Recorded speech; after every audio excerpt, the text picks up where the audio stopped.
Beautiful winter's morning here at Rustenburg Wine Estate in Stellenbosch. We're here with Luca Quinnigan, the winemaker at Glenhill Estate. Right, we're here at Morgenster Wine Estate. We're here at Starke Conde with José Condé. We're here at Warwick Wine Estate. Here we are on a wonderful winter's day. We have David Trafford of the Trafford wine.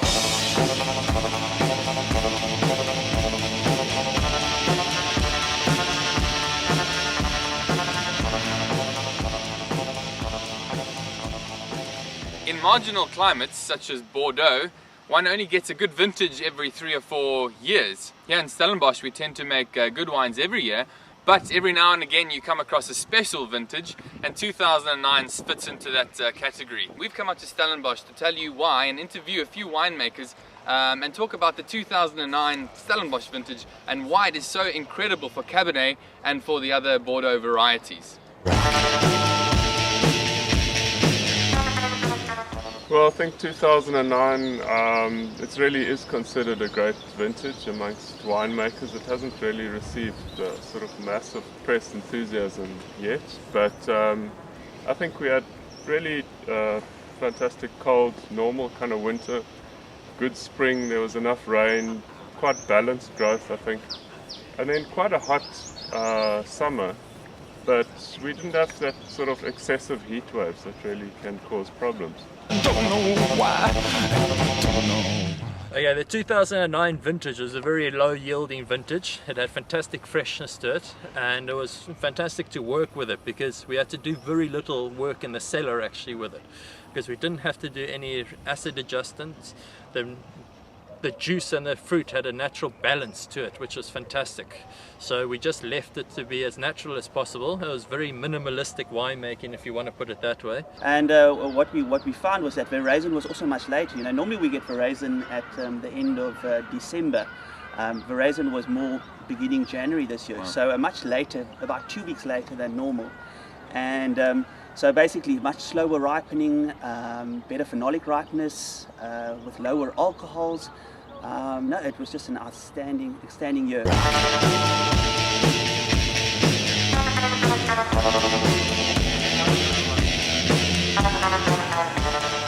And in a way, I think we've had two particularly good vintages, 98 and 2000. And I think 2000 was one of kind of a lot of richness. Yeah. 98 was one of very fine textured wines. And I think in a little bit it's a combination of those two. Okay. Yeah. Great.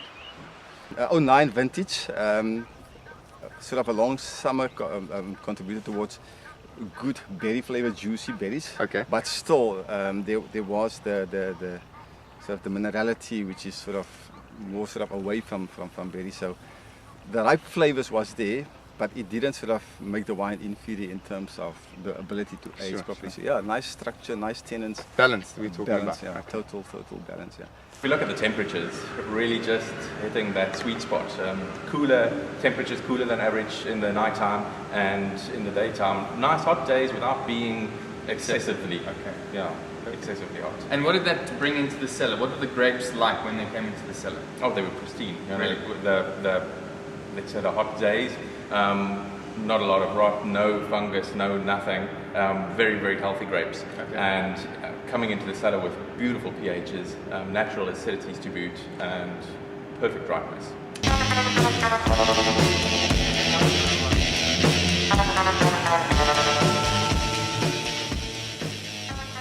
Has a lot of structure, but real intensity of fruit without being over the top. So it's a balanced wine, but a lot of character and concentration. And it can be drunk now, but I think it will reward over a very long period, at least 10 to 15 years. So consumers should enjoy it.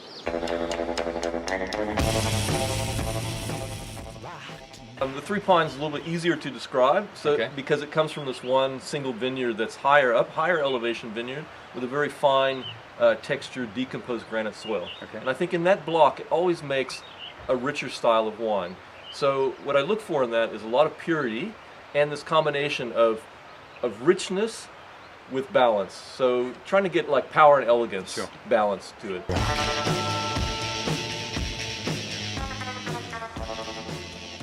No, Roland, it's a wine that you can put away for a while. Okay. I would say definitely 10 years, Wow. maybe 10 years plus. Okay. You know, it's got the structure, it's got the acid structure. You know, 2009, you know, we didn't have to add any acid in the cellar. We just got this beautiful natural acidity, Wow, okay. nice low pHs. So this is a wine that's going to last. It's got good balance with the, Yeah. the concentration of tannin, acid, and fruit. So, so that's why we like it so much. It's elegant wine. It's, as I mentioned earlier, it bursts with nice ripe berry flavors. Okay. But it's still an elegant, it's a well-structured, well-balanced wine. You pick up notes of graphite and minerality, and that's actually the graphite, the minerality, the herbiness. That's what you normally would pick up in any Cabernet, or even sometimes the Merlots at Rustenburg. So I think that is mainly sort of Rustenburg identity. 96 tears and 96 eyes. I gotta go, this train is driving me. It is that you've got a lot of your rich black fruits coming through on it, lots of cassis.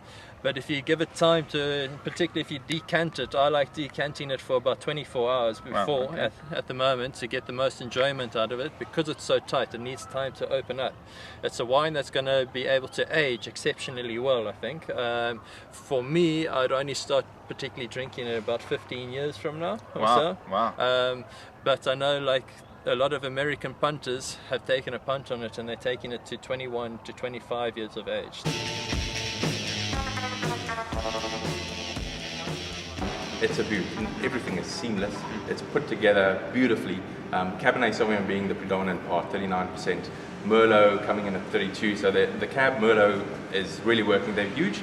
Percentage of Petit Verdot, 15%, and the Cabernet Franc coming in at about 14%. So the Petit Verdot really just gives it that nice spice on palate and rounds it off. If you look at a whole, but Merlot, Cabernet leading up, it's a powerful wine because the higher percentage of cabs. But Merlot filling out, flushing out, and just a beautiful length on it as well. Drinking lovely, fruit is pure, upfront, stunning wine. Right? Just don't know why.